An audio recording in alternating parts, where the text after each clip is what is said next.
I'm going to talk about something about leadership. Leadership is the most important skill in our society now. We should achieve this skill to help us in our future careers. So, what is the leadership? Generally, leadership is defined as process that influences other people to achieve an objective and guides the company in a way to make it more coherent and cohesive.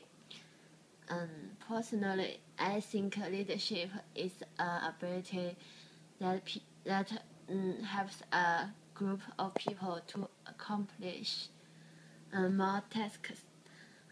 It becomes more important nowadays because our society grows fast and people need to work together. I think many people will have thought in their deep heart that whether leadership is inherently. I'm going to talk about this in my video. Napoleon Bonaparte is a great example of leader. He's a small and short guy, but left a huge legacy.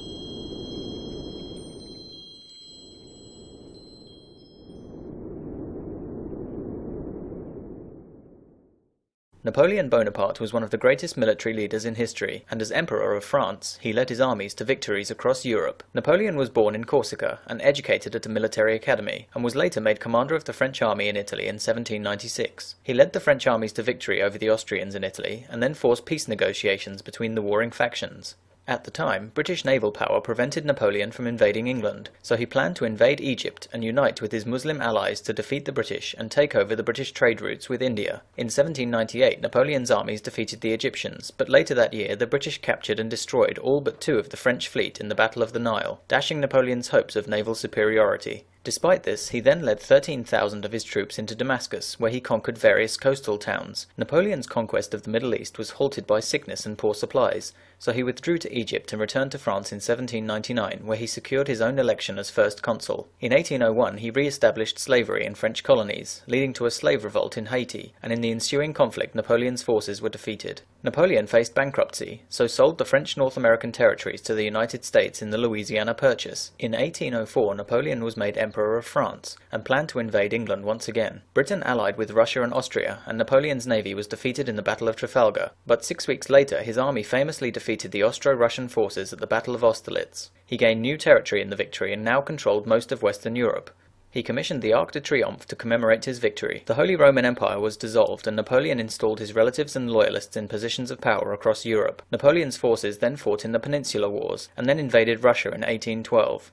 From an original French force of 400,000 soldiers, only 40,000 survived, so Napoleon withdrew from Russia, and the Allies began to re-establish control over Europe through a series of alliances. After a brief exile, Napoleon escaped and marched on Paris once again. Napoleon was narrowly defeated at the Battle of Waterloo, and he was imprisoned and exiled to Helena in the Atlantic, and he died there in 1821. This is Napoleon Bonaparte. He is not an inherently leader. Actually, he started to learn military strategy, but he is still a boy.